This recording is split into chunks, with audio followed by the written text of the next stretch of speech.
हम सब पाकिस्तानी हैं। बताओ ये प्रमाण पत्र देने वाले कौन हैं? ये हमें प्रमाण पत्र देंगे? हमने कांग्रेस के शासन में अनगिनत मुकदमे झेले। मैं आरएसएस का प्रचार कर रहा हूँ, रिकॉर्डेड। ये क्या काटेगा मुझे? बंदा बेरा की शाखा चलाता था, ये मेरे सामने बैठकर नरेंद्र मेरे भाषण सुनता था। धज्जियां उड़ा रहे हैं ये लोग कानून की। क्या पंजाब से चला हुआ व्यक्ति भारत में भ्रमण नहीं कर सकता? वो रामलीला मैदान में या जंतर मंतर पे आना चाहते थे तो हरियाणा सरकार कैसे रोक रही है? कैसे गड्ढे खोद रही है? कैसे कैनन चलवा रही है? क्या अधिकार है मनोहर खट्टर को? कौन रोकेगा उसको? भारतीय संविधान क्या कहता है? ध्यान से सुनिए। किसान का जीवन खुशहाल बनाना बाबू। तेरे को प्रधानमंत्री बनाया उन्होंने विश्वास में, क्यों धोखा कर रहा है तू उनसे? क्या किसान का जीवन नहीं बदलना चाहिए? उनको हक नहीं है कि वो दुनिया के साथ कदम ताल करें? मैं आज इस पवित्र धरती से ये घोषणा करना चाहता हूँ, दुनिया की सारी वस्तुओं की कीमत खरीदने वाले तय करते हैं, बेचने वाले, धरती पुत्र की फसल की कीमत खरीदने वाला तय करता है। आप पैसे से गेहूं खरीद सकते हो, क्या पैदा भी कर सकते हो? नहीं, धरती पुत्र पैदा करता है। हमने साधु का चोला पहना है, सूर्य की पहली किरणों को अपने शरीर पर धारण किया है, ये जगत को प्रकाशित करती है। तो हमारा संदेश क्या है? ध्यान से सुनिएगा, कान बड़े करके। कच्छ के अंदर हजारों एकड़ जमीन इस नरेंद्र मोदी ने गौतम अडानी की कंपनी को 1 रुपए में टोकन मनी पर दी है। और किनकी दी है? किसानों की। बिना रजिस्ट्री के उनके खाते कैसे चढ़ गई, मैं पूछना चाहता हूँ। 2014 में इसने कहा था सबका साथ, सबका विकास, सबका विश्वास। किधर गया? नोटबंदी, लड़खड़ाती जीएसटी, ट्रिपल तलाक, राम मंदिर, अयोध्या और ये किसान आंदोलन, ये किसान बिल। वो कहता है कि किसानों के हित में है, तो क्या ये सारे किसान मूर्ख हैं? मैं आप सोशल मीडिया के माध्यम से प्रश्न करना चाहता हूं। खाली एक संस्थान उनका पिट्ठू तो था, भारतीय किसान संघ, उनके साथ खड़ा है। बाकी सारे संगठन जितने भारत के हैं सब उसके विरोध में हैं। और ये सब इस एक छत के नीचे आकर खड़े हो गए हैं। और ये जो पंजाब और हरियाणा और ये नैरेटिव चला रहा है कि खालिस्तानी हैं, आतंकवादी हैं, पाकिस्तान प्रायोजित हैं, उसके पीछे भी मैं आपको क्लियर करना चाहता हूँ वजह क्या है। क्योंकि उनके पास कोई मुद्दा नहीं है आरोप लगाने का, इसलिए सारे आरोप लगाए जा रहे हैं। समझिएगा गहराई से बात को आप। उनके पास कोई मुद्दा नहीं है। उन्होंने चुनाव लड़ा था एक सपना दिखाकर, बड़ा सपना दिखाकर, क्योंकि अमित शाह वहम का व्यापार करता है, NCDX का। सारी जिंदगी उसने सपने दिखाए हैं लोगों को, और ये देश को गुलाम बनाना चाहते ईस्ट इंडिया कंपनी की तरह। तो मैं आप सबसे प्रार्थना करता हूँ, ये देश 1857 में आज़ादी का आंदोलन शुरू किया था, 90 साल इसने अपने खून से सींचा आज़ादी को। 1947 में आज़ादी आई, अनगिनत धर्मयोद्धाओं ने बलिदान दिया उस आज़ादी के लिए। अब ये बड़ा आंदोलन है, ये उससे भी बड़ा आंदोलन है आज़ादी के आंदोलन से। वो तो गोरे लोग थे, सिद्धांतवादी थे। अगर कोई उपवास करता था, कोई अनशन करता था, उनकी बात सुनते थे। इनके तो कान और आंखें दोनों बंद है, ऑडियो वीडियो दोनों बंद है, क्योंकि इनके पास 303 बहुमत है लोकसभा के अंदर, राज्यसभा में भी बहुमत आ गया। इन्होंने अमेंडमेंट किया है कानून में। तो मैं आपसे कहना चाहता हूँ, एक पुस्तक आप लोग जरूर पढ़िएगा किसी से प्रश्न करने से पहले, repromulgation of ordinance a fraud on the constitution of India. धज्जियां उड़ा रहे हैं ये लोग कानून की। क्या पंजाब से चला हुआ व्यक्ति भारत में भ्रमण नहीं कर सकता? वो रामलीला मैदान में या जंतर मंतर पे आना चाहते थे तो हरियाणा सरकार कैसे रोक रही है? कैसे गड्ढे खोद रही है? कैसे कैनन चलवा रही है? क्या अधिकार है मनोहर खट्टर को? कौन रोकेगा उसको? भारतीय संविधान क्या कहता है? ध्यान से सुनिए। कार्यपालिका, व्यवस्थापिका, न्यायपालिका। कार्यपालिका आप और हम जो जिन्हें चुनते हैं वो कार्यपालिका है, और व्यवस्थापिका ये आपके IAS IPS जो 15-15 लाख बच्चों में से चुन के आते हैं, ये मुखौटा होता है सरकार का, और उसके बाद उसको अंकुश लगाती है न्यायपालिका। लेकिन ये तीनों ही इस समय इस नरेंद्र, अमित एंड गौतम अडानी कंपनी में तब्दील हो गए हैं। इसलिए मैं देश की जनता से अपील करता हूं, ये पुराने ज़माने के आंदोलन भूल जाओ। 10 में से 8 वक्ता नरेंद्र मोदी करते हैं। मैं उस ज़माने में कर रहा था जब लोग डरे हुए थे। आप जाके गूगल पे सर्च करिएगा स्वामी हर्षानंद, आपको पता चलेगा मैं कब से उसके खिलाफ बोल रहा हूँ। मुझे तो पता है व्यक्तिगत रूप से कोई एक मानसिक रूप से बीमार आदमी है, लेकिन देश की जनता बहुत डरी हुई थी।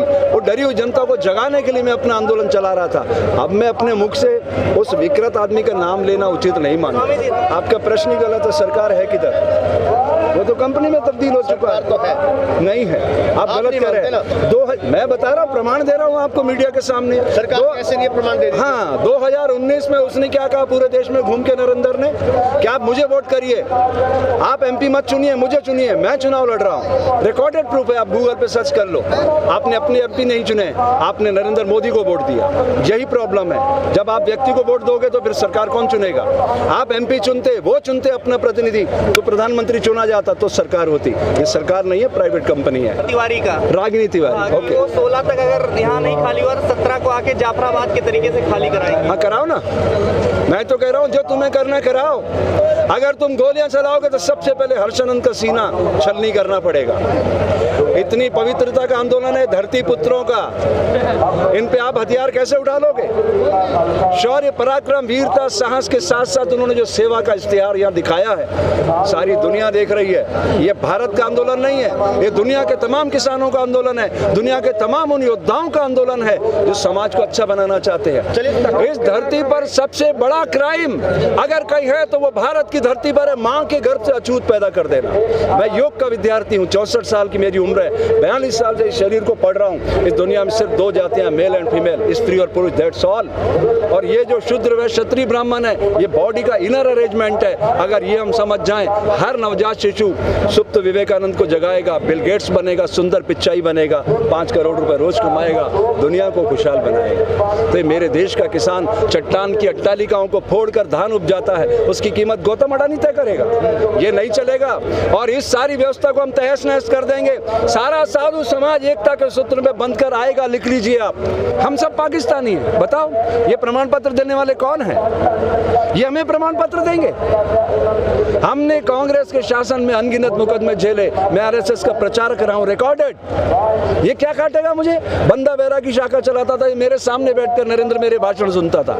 कुशाभाऊ ठाकरे, बाबा साहब नातोजी, ऐसे विद्वान लोग हमारे बौद्धिक प्रमुख हुआ करते थे। ये क्या हमें ज्ञान देगा ये कल का?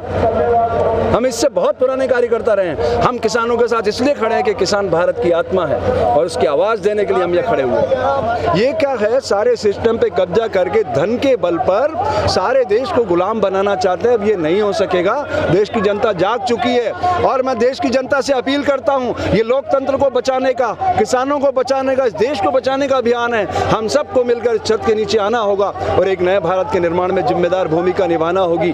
मैं ये चाहता हूँ कि अगर हम बच्चों पे फोकस करेंगे, हर बच्चा सुंदर पिचाई जैसा ही पैदा होता है, हम ये उसे हिंदू मुस्लिम सिख ईसाई बना देते हैं। इसकी जरूरत नहीं है। अब सारी दुनिया ग्लोबल विलेज में तब्दील हो चुकी है। सारी दुनिया इन घटनाओं को देख रही है कि भारत में क्या हो रहा है और नरेंद्र का असली चेहरा समाज देख चुका है। मैं तो शुरू से कहता रहा हूँ, इसको मानसिक रूप से इलाज की जरूरत है, लेकिन हम देश के भोले भाले लोगों ने उसको सत्ता सौंप दी है। नतीजा सामने है। इतने दिनों से आंदोलन कर रहे हैं, उनके कान पे जूं नहीं रेंग रही है और ये नए नए नैरेटिव ला रहे हैं अपनी गोदी मीडिया के जरिए। कितनी पीड़ा की बात है। ये आंदोलन नहीं है, ये एक चिंगारी है आजादी की। तो सरकार पीछे क्यों नहीं हट? सरकार क्या, फिर सरकार है किधर?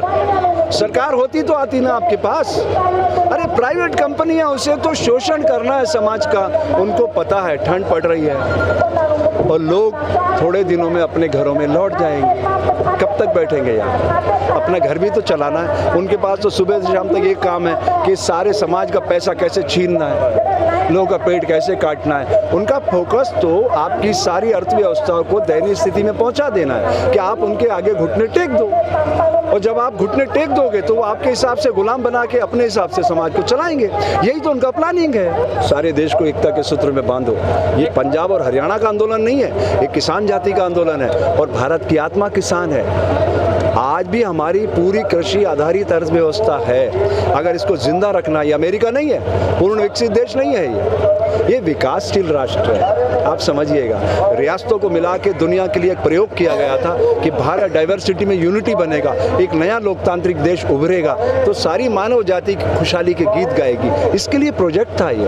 इस प्रोजेक्ट को अभी शुरू नहीं किया गया। वो ये चाहते हैं कि हम जो भी कर रहे हैं बिल्कुल तानाशाही तरीके से करें, हमारा एक कदम भी पीछे नहीं जाना चाहिए। एक कदम पीछे जाने का मौत, उनकी मौत मंडरा रही सामने। आप समझिए सरकार गिर जाएगी। ये इस चीज़ को आप छोटा सा मुद्दा मत मानो कि इतनी आसानी से वो पीछे हट जाएंगे, ये पॉसिबल ही नहीं है। इसका एक ही तरीका है, जब देश एकता के सूत्र में बंधेगा, लंबी रेखा खींचेगा, तो सरकार घुटनों के बल आएगी। वो क्या मांग रहे थे? Minimum support price. ये बड़ी बड़ी बातें करता है कि अमेंडमेंट उनके विकास के लिए, तो क्यों नहीं कह देता कि आपको मिनिमम सपोर्ट प्राइस से मैं डबल देता हूँ? अरे मैं तो आपका जीवन बदलना चाहता हूँ, ये लीजिए मिनिमम सपोर्ट प्राइस। और विशेष अधिकार से अपना सदन बुला के लोकसभा, राज्यसभा, राष्ट्रपति को साथ बैठाए और किसान संगठनों के चरणों में रख देना है अमेंडमेंट लाके। कितनी देर लगेगी? 2 घंटे में सदन उसको ओके कर देगा। उनका बहुमत है, जब वो बहुमत से ये अमेंडमेंट कर सकते हैं, चलो रिजेक्ट मत कर, उसके ऊपर MSP ला दे, मिनिमम सपोर्ट प्राइस, और डबल कर दे। सब जो भी MSP का रिकॉर्ड है उसे डबल कर दे कि भैया इतनी आगे बढ़ चुकी है देश की व्यवस्था। 10-20 रुपए में गेहूं बिक रहा है, बाजार में 50 रुपए में आटा बिक रहा है, ये 30 रुपए कौन खा रहे हैं? बिचौलियों को खत्म करना चाहता है ना, तो मिनिमम सपोर्ट प्राइस 40 रुपए करना कौन रोक रहा है तुझे? किसान का जीवन खुशहाल बनाना बाबू। तेरे को प्रधानमंत्री बनाया उन्होंने विश्वास में, क्यों धोखा कर रहा तू उनसे? क्या किसान का जीवन नहीं बदलना चाहिए? उनको हक नहीं है कि वो दुनिया के साथ कदम ताल करें? मुझे तो शर्म आती है। बच्चे शिक्षा के लिए आंदोलन कर रहे थे, सैनिक 1 रैंक 1 पेंशन के लिए आंदोलन कर रहे थे, मुस्लिम भाई CA के लिए। हर वर्ग ने आंदोलन किया है साहब 6.5 सालों में। इन्होंने किसी आंदोलन को सरसब्ज होने दिया? ये नहीं होने देंगे। मैं तो इनको अच्छे से देख चुका हूँ, और दिल्ली में भी बिल्कुल गुजरात पैटर्न ला रहा था, लेकिन कोई अदृश्य शक्ति उसको संचालित करके रोक गई। इसलिए मैं सबसे प्रार्थना करता हूँ, अपनी वाणी का संतुलन रखिए, और जो मौलिक अधिकार आपको दिया है बोलने का, उसमें ऐसी चीज़ें बोलिए कि आपका आंदोलन ताकतवर बने, ये नहीं कि आंदोलन कमज़ोर पड़ जाए। ये सबको ध्यान रखना होगा, और आप सोशल मीडिया की भी बड़ी भूमिका है इसमें। इसलिए मैं उम्मीद करता हूँ कि आप लोग उस गोदी मीडिया को छोटा करने के लिए अच्छी सूचनाओं को बड़ा करके समाज के सामने लाइए। इसमें आपका, हमारा, समाज का, किसान भाइयों का, संपूर्ण मानव जाति का हित निहित है। जय हिंद, जय भारत।